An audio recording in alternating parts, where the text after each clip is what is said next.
guys, welcome back to my channel. Today's Friday, so I thought I'll go ahead and do a Friday Reads video. I have a little bit of time before work. I finished a couple books and I want to talk about those, what I'm currently reading and what I plan to read coming forward. Excuse me. First book that I finished reading was a debut novel. It's an own voices story by Mason Devers entitled I Wish You All the Best. Came out about a year ago in hardcover. It is now available in hardcover, paperback, and as an ebook, which I read as an ebook. And it is the story of our main character here, Ben, who at the very beginning of the book comes out to their parents as non-binary and is thrown out of the house. It's the middle of January. Ben doesn't have a phone with him, even a jacket, and tossed out of the house. And Ben manages to contact their sister Hannah, who they haven't seen in about 10 years when she herself left the house to get away from the parents.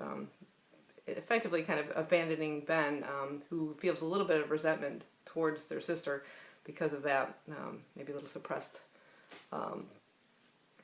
anger and disappointment. And Hannah herself feels a little guilty, I think, as well.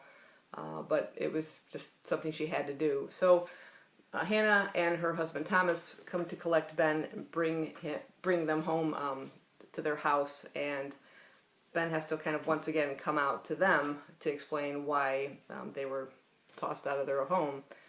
So it seems to be a constant theme that they're going to have to keep coming out to people. And the terror of that, you know, the anxiety of that is that how someone else will react. Will they react like their parents did? But thankfully, Hannah and Thomas are very understanding. They immediately begin using they-them pronouns for Ben. They set Ben up in a school to transfer to, one that Thomas happens to teach at, and Ben only has like 6 months left of school, so decides not to kind of come out to anybody there, just to kind of like ride out the school year and be done with it. Hannah also sets Ben up with a therapist, which is very important, and says, you know, if this therapist doesn't work out for you, we'll find another therapist. Understanding that trying to find the right person you know, is very important.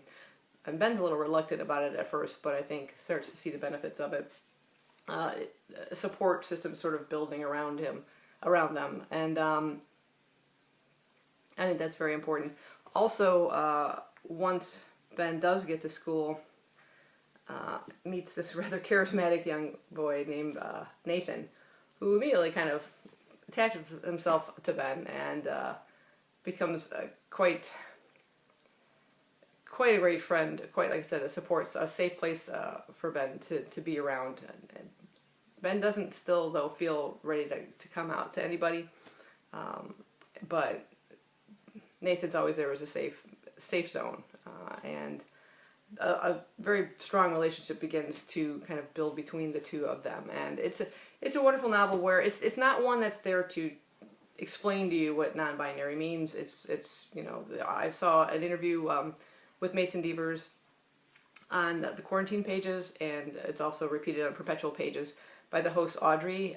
They did a wonderful interview with Mason, delving into the book and why they didn't kind of go into explanation about, you know, what it means to be non-binary, because that book wasn't there for necessarily cis people to kind of learn about the definition of it. They can go do their own work.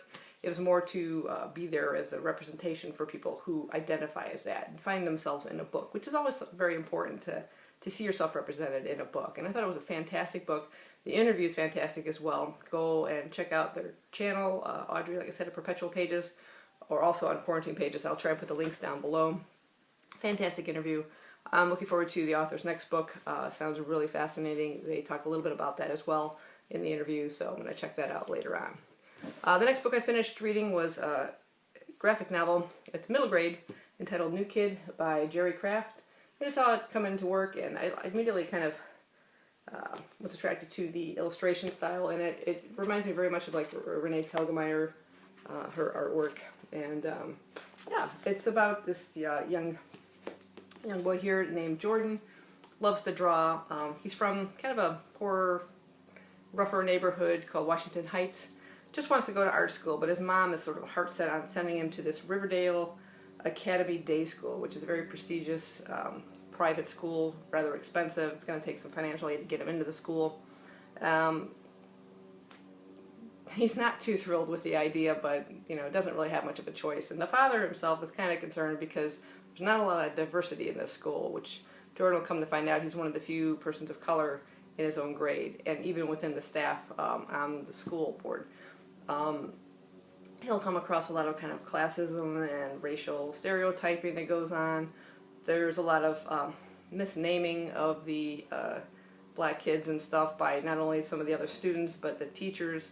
There's one teacher in particular that can never seem to get this guy's name right. His name is Drew, and she's constantly calling him or referring to him by some other black student, and he's constantly calling her out on it, and at one point just kind of blows up at her. And what I really liked about this too is within this graphic novel, you see all the color pages, but then you get these black and white ones like this, where it's Jordan's sketchbook, and he's talking about events in the school and things, and a lot of the situations that he goes through, like this one here is like judging kids by the covers of their books. So like mainstream books for like white kids are all magical and superheroes and really great, and like the books for African Americans are like they're gritty, they're depressing, photograph full of realism and hopelessness, about people that live in the hood or come from a broken home. And it's just this one teacher's picking out books for students, and she gives this one book to this one kid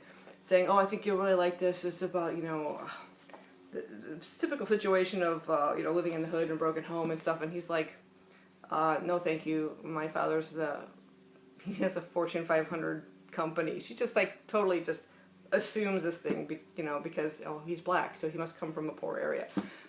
She kind of like almost points out the kids that are on financial aid, and it's like they don't need this from this teacher. And another teacher that Jordan's talking to, he's a black teacher, and he's asking Jordan how he's liking the school. And this other staff member walks by and says, "Hey, coach, how you going?" And and he's like, that's not his name. This teacher completely misidentifies him as another black teacher, and he's like, "Oh, you must be new." And he's like, "No, I've been here 14 years." So there's definitely problems within this school, and I love the way Jordan kind of points them out in his journals. There's another one that's a particular favorite of mine, where it's Jordan's tips for taking the bus.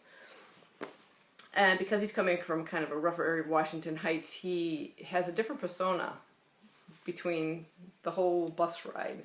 When he first gets on, he sort of acts like a chameleon. He's got his hoodie on and his sunglasses, and he's just kind of, laying low and looking tough as possible. And then he gets into Inwood, and it's a little different, a little less rough. Some, other people are showing up on the bus, and he kind of flip the hood back and chill out a little bit. And then he gets into Kingsbridge, where all the public school kids get off, and he can kind of just be himself, and sunglasses are off, hood's off, and he's actually drawing, he's sketching away.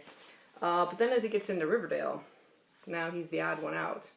He has to, he's being looked at as, suspicious-like and everything, and he tries to act as non-threatening as possible and stuff, It's totally exhausting by the time he gets to school, because he can't just be himself.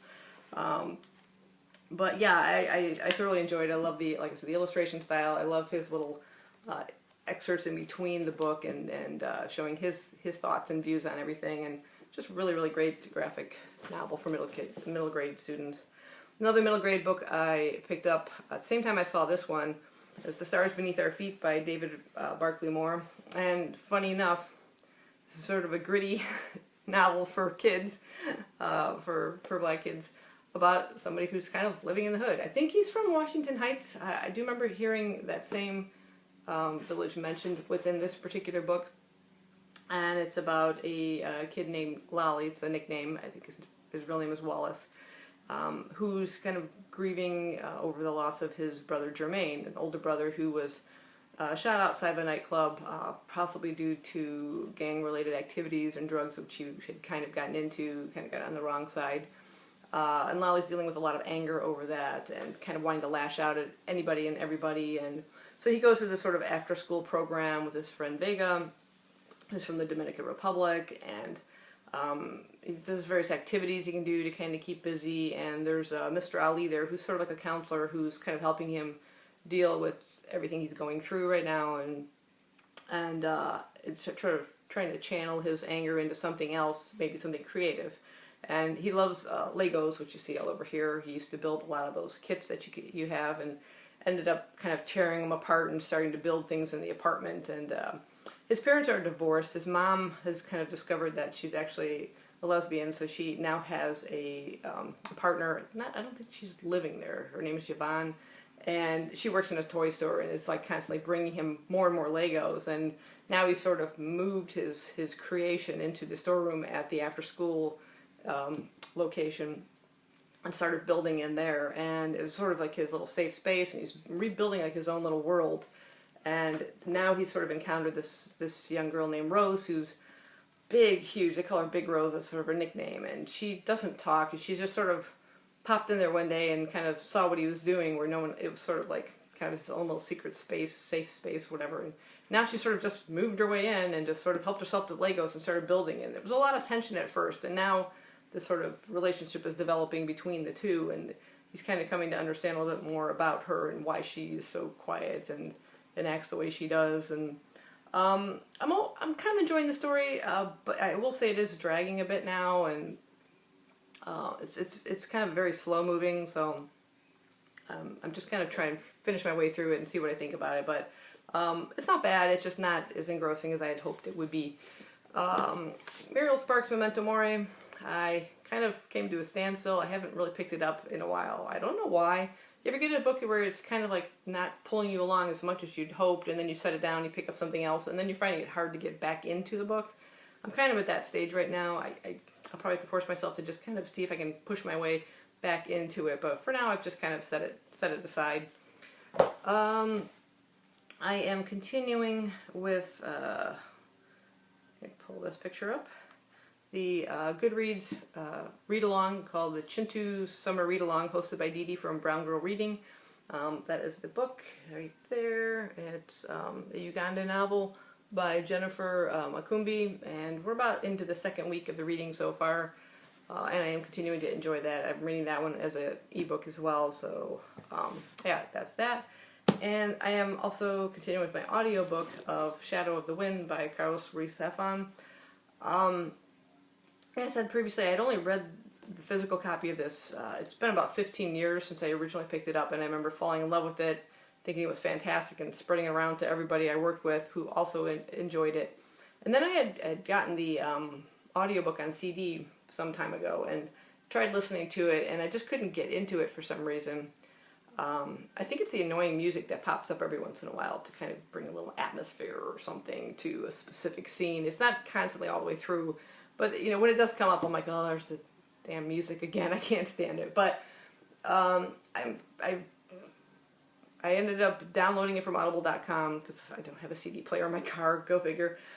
So I had to buy it again as an audiobook, and I started listening to it again, and I just try to ignore the music, but I am so back into the story, and it has been so long that I have forgotten a lot of really specific details, and I'm just amazed at how intricate this plot is. And as a book I highly recommend. I'm about there, and when I'm finished with this, I'm going to move on to the second book.